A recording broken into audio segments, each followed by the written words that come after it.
ಜಗನ್ಮಂಗಲಿ ದುರ್ಗಾಂಬೆ ದುಷ್ಟರ ಸಂಹಾರಿಣಿ ಅಮ್ಮ, ನಂಬಿದ ಭಕ್ತರನ್ನ ಯಾವತ್ತೂ ಕೈ ಬಿಟ್ಟೊಳಲ್ಲ ನೀನು. ಹಿಂದೆ ಮಹಿಷಾಸುರ ಮರ್ದಿನಿಯಾಗಿ ವಿಜಯಶಾಲಿಯಾದ ನೀನು ವಿಜಯದಶಮಿಯನ್ನು ಅನುಭವಿಸಿ ಕೊನೆಗೆ ಆ ಸಂಭ್ರಮದಲ್ಲಿ ನಮ್ಮನ್ನು ಕೂಡ ಭಾಗ ಆಗುವಂತೆ ಮಾಡಿದೀಯ ತಾಯಿ. ನಿನಗೆ ನನ್ನ ಕೋಟಿ ಕೋಟಿ ನಮನ ತಾಯಿ. ರೈತನೇ ರಾಷ್ಟ್ರದ ಸಂಪತ್ತು ಅಂತ ಹೇಳ್ತಾರೆ. ರೈತನ ಉಸಿರು ನಾಡಿನ ಹಸರಾಗಿರಬೇಕು ಅಂತಾನೆ ಸದಾ ನನ್ನ ಪತಿ ಹಾಗೂ ನನ್ನ ಮೈದಿನ ಭೂತಾಯಿನೇ ನಂಬಿ ನಡೀತಾ ಇದ್ದಾರೆ.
ಸೀತಾ, ಇದೇನು ಟಂಗು ಬಾಳೆ ಸಂಭ್ರಮ?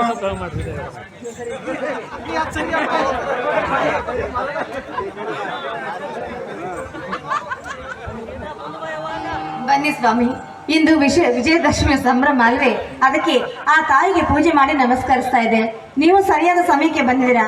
ಬನ್ನಿ, ನೀವು ಅಲ್ಲಿ ನಮಸ್ಕರಿಸಿ ಪ್ರಸಾದ ಕೊಡ್ತೀನಿ.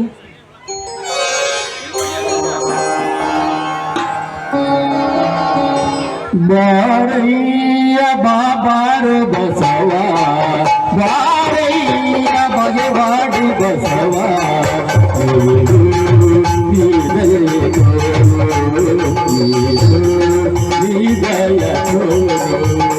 ಬಾರಯ್ಯ ಬಾಬಾರು ಬಸವ, ಬಾರಯ್ಯ ಬಾಬಾರು ಬಸವ, ಜಲಿ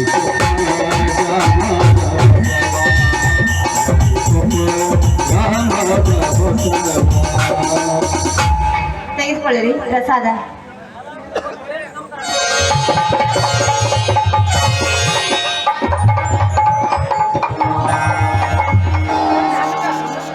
ಅಮ್ಮ ಉಮಾ ಮಹೇಶ್ವರಿ ಪರಮೇಶ್ವರನ ಪ್ರೇಯಸ್ವತಿಯಾದ ಗತ ವೈಭವದ ಕಾಲಮಾನತಕ್ಕಂತೆ ಚಂಡಮುಂಡರನ್ನು ಸಂಹಾರ ಮಾಡಿ ಚಾಮುಂಡಿ ಆದ್ಯ ತಾಯಿ ರಕ್ತ ಬೀಜಾಸುರರನ್ನು ಕೊಂದು ರಕ್ತಾಕ್ಷಣಿಯಾದೆಯ ತಾರಕಾಸುರ ವಧೆ ಅಲ್ಲದೆ ನಿನ್ನ ಮಗ ಕೈಯಲ್ಲಿ ಇದ್ದರು ಕೈಯಲ್ಲಿ ತ್ರಿಶೂಲವಾಗಿ ಆ ರಾಕ್ಷಸರ ಕೊಂಡ ಈ ನಿನ್ನ ಕೀರ್ತಿ ಏನೆಂದು ವರ್ಣಿಸಲಿ ತಾಯಿ, ಏನೆಂದು ವರ್ಣಿಸಲಿ? ಇದು ಇಂದು ಗ್ರಾಮ ದೇವ ಜಾತ್ರೆಯ ಮಹೋತ್ಸವ. ಈ ದಿನ ಈ ಹಳ್ಳಿಯ ರೈತನ ದೀರ್ಘದಂಡ ನಮಸ್ಕಾರಗಳು.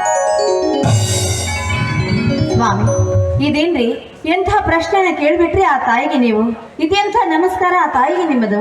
ಹೌದು ಸಿದ್ಧ, ಅದಕ್ಕೆ ತಕ್ಕಂತೆ ಮಳೆ ಆಗಿ ಬೆಳೆ ಬಂದು ಆ ಮಹಲನ್ನು ಮಾರಿ ಮಹಾರಾಜನಾಗಬೇಕೆಂದ ಅವನ ಕನಸನ್ನು ಮಣ್ಣು ಮಾಡುವ ಈಗಿನ ರಾಕ್ಷಸರ ಸಂಹಾರ ಯಾವಾಗ ಅಂತ ನನ್ನ ಮನಸ್ಸು ಮಂಗವಾಗಿ ಕಾಡುತ್ತಿದೆ ಸೀತಾ. ಎಲ್ಲಿ ಹೋದರೂ ಲಂಚ ಲಂಚ ಎನ್ನುವ, ಎಲ್ಲಿ ಹೋದರೂ ಜಾತಿ ಜಾತಿ ಎನ್ನುವ ಆ ರಾಕ್ಷಸರ ಸಂಹಾರ ಯಾವಾಗ ಅಂತ ಚಳಿ ಮಳೆ ಬಿಸಿಲೆನ್ನದೆ ಫಲವನ್ನು ಒತ್ತಿ ಬಿತ್ತಿ ಬೆಳೆದು ಚಸರಾದ ಕೈಯಿಂದ ಹಸೆಮನೆಯ ಏರಿದವನ ಹತ್ತಿರ ಅಕ್ಷತೆಗೆ ಹೋದರೆ ನಿನ್ನ ಕೈ ಹೊಲಸಾಗಿದೆ, ನಿನಗೆ ಅಕ್ಷತೆಗೆ ಅವಕಾಶ ಇಲ್ಲ ಎನ್ನುವ ಹೊಲಸು ಮಡಿವಂತರ ಸಂಹಾರ ಯಾವಾಗ ಅಂತ ನನಗೆ ಸಂಕಟವಾಗುತ್ತಿದೆ ಸೀತಾ, ಸಂಕಟವಾಗುತ್ತಿದೆ. ಇದೇನು ಸ್ವಾಮಿ ನಿಮ್ಮ ಮಾತು? ಕೈ ಕೆಸರಾದರೆ ಬಾಯಿ ಮೊಸರು ಎಂಬ ಮಾತು ಅಷ್ಟು ಅರ್ಥ ಇಲ್ಲದಿರೋ ಜಗದ್ಭಂಡರು ಇದ್ದಾರೆ ಈ ಜಗತ್ತಿನಲ್ಲಿ. ಇನ್ನೂ ಇದ್ದಾರೆ ಅಂತ ಕೇಳ್ತಿಯಲ್ಲ ಸೀತಾ. ಹೆಜ್ಜೆ ಹೆಜ್ಜೆಗೂ ಲಜ್ಜಕೋರರಾಗಿ ಹೆಜ್ಜೆ ಕಟ್ಟಿಕೊಂಡು ತಿರುಗುತ್ತಿದ್ದಾರೆ ಈ ಜಗದಲ್ಲಿ. ರಾಮರಾಜ್ಯದ ಮಹಾತ್ಮ ಗಾಂಧೀಜಿ ಕನಸನ್ನು ನನಸ ಮಾಡದೆ ದಿನಕ್ಕೊಂದು ಕೊಲೆ ಸುಲಿಗಿ ಅನ್ಯಾಯ ಧರ್ಮ ತಳಪಾಯಿ ಹಾಕಿ ಸರ್ಕಾರ ಆಸ್ತಿಯೆಲ್ಲ ನನ್ನದೇ ಎಂದು ಬೀಗಿ ಬಡವರ ಹೆಣದ ರಾಶಿಯ ಮೇಲೆ ಪಾಪದ ಮಾಲನ್ನು ಕಟ್ಟಿ ಹಗಲುಗಳ್ಳರಾಗಿ ರತ್ನ ಸಿಂಹಾಸನದ ಮೇಲೆ ಕುಳಿತುಕೊಂಡು ಪಕಾಟಿ ಬಡದ ನಗುವ ಅಂತ ಬೆಟ್ಟಪ್ಪನಂತವರೇ ತುಂಬಿದ್ದಾರೆ ಈ ಜಗದಲ್ಲಿ. ಅಂತ ದರುಡೆಕೋರರನ್ನು ಮಚ್ಚೆಯಿಂದ ಮಾತಾಡಿಸಿ ಸ್ವಚ್ಛ ನಿರ್ಮಾಣ ಭಾರತ ಮಾಡಲಿಕ್ಕೆ ಹೋದರೆ ಎಲ್ಲಿದೆ ಈ ಹಳ್ಳಿಯ ರೈತಗೆ ಸ್ವಾತಂತ್ರ್ಯ? ಯಾಕಿಲ್ಲ ರೀ, ಯಾಕಿಲ್ಲ? ಅಂಥ ವೀರತ್ವ ಕೇವಲ ನಿಮ್ಮಂಥ ರೈತರಲ್ಲಿ ಮಾತ್ರ ಇದ್ದೀರಿ.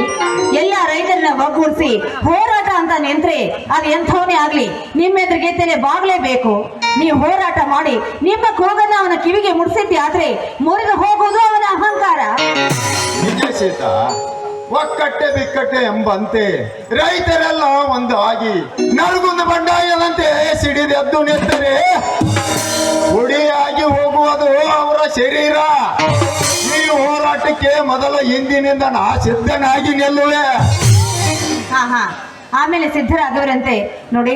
ಮೊದಲೇ ದಣದು ಬಂದಿದ್ದೀರ, ಬಾಯಿ ಆಡದ ಬಾಯಿಗೆ ಸ್ವಲ್ಪ ನೀರು ಕುಡೀರಿ, ಆಮೇಲೆ ಬೇಕಾದ್ರೆ ಮಾತು ಹೇಳಿದ್ರಂತೆ. ನಿಜ ಸೀತಾ, ಬಿಡದೆ ಸುರಿತಿರುವ ಮಳಿನಾಯನ ಅರಪಟಕ್ಕೆ ಭೂಮಿಯೆಲ್ಲ ಕಸವಾಗಿ ಬಿಟ್ಟಿತ್ತು. ಅದನ್ನು ಹಸನು ಮಾಡಬೇಕಾದರೆ ಎತ್ತುಗಳಿಗೆ ಎಡಿ ಕುಂಟಿ ಕೂಡ ಭಾರ ಆಯಿತು. ಅಂತೂ ಈ ಸಲ ಬೆಳೆ ನೋಡಿದರೆ ಮನಸ್ಸಿಗೆ ಆನಂದ ತಂದಿದೆ. ಕಬ್ಬು ಜೋಳ ಈರುಳ್ಳಿ ಬೆಳೆ ನೋಡಿದರೆ ಈ ಸಲ ಈ ರೈತ ಮಾಡಿದ ಸಾಲ ತೀರುವುದರಲ್ಲಿ ಸಂದೇಹನೇ ಇಲ್ಲ. ನಿಜವಿದೆ ಸ್ವಾಮಿ ನಿಮ್ಮ ಮಾತು. ಅಂತೆ ಡೀಜರ್ ಪೂಜಾರ್ ಕವಿಗಳು ಅವರೇ ಬರ್ದಿಲ್ವೇನು, ರೈತ ನಕ್ಕರೆ ಜಗವೆಲ್ಲ ಸಕ್ಕರೆ ಅಂತ. ಆ ಮಾತು ನಿಜವಿದೆ ನೋಡಿ. ಧನ್ಯ ಸೀತ ಧನ್ಯ. ಈ ರೈತನ ಹೆಸರು ನಾಡಿನ ಉಸಿರಾಗಿ ಈ ಜಗದ ಜನರ ಬದುಕೆಲ್ಲ ಸಕ್ಕರೆ ಆದರೆ ಅದೇ ನನಗೆ ಸಂತೋಷ. ಹಾಗೆ ಅಕ್ಕರೆ ಸಕ್ಕರೆ ನಾಡಿನಲ್ಲಿ ಹಾಲು ಸಕ್ಕರೆ ಬೆರೆತಂತೆ ಬೆರೆತು ಒಂದು ಹಾಡನ್ನು ಹಾಡುವ ಚೆಲುವೆ. ಹೋಗ್ರಿ, ಇಂಥ ಸಮಯದಲ್ಲಿ ನೀವು ಹಾಡಿನ ಆಸೆನಾ? ನಾಚಿಕೆ ಆಗುತ್ತೆ. ನೀ ಬಂದರೆ ಎಲ್ಲನೆ ಎದು ಚಿನ್ನಿತು ಎಲ್ಲನೆ. ನೀ ಬಂದರೆ ಎಲ್ಲನೆ ಎದು ಚಿನ್ನಿತು ಎಲ್ಲನೆ. ನನ್ನ ಗಂಗಾಗ ಆರಂಭಿಯಾಗಿ ನನ್ನ ಜೀವ ನಿನ್ನ ಸೇರಿತು.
ಬಳೆ ಕಲ್ಗಲ್ಲಂತ ನನ್ನ ಕರೆದಾಗ ನಮ್ಗೆ ತಿಳಿದು ಕನ್ನಡ ಸಂದು ಸಂಭ್ರಮ ತಂದಾಗ ಎಲೆಯ ಬಡಿದಕ್ಕೆ ಸಾಲ ತಪ್ಪಾಯ್ತು.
ಮೈದಿನ ಬರಬೇಕು, ಬರೋವರೆಗೂ ಪ್ರಸಾದ ತಡವೇ.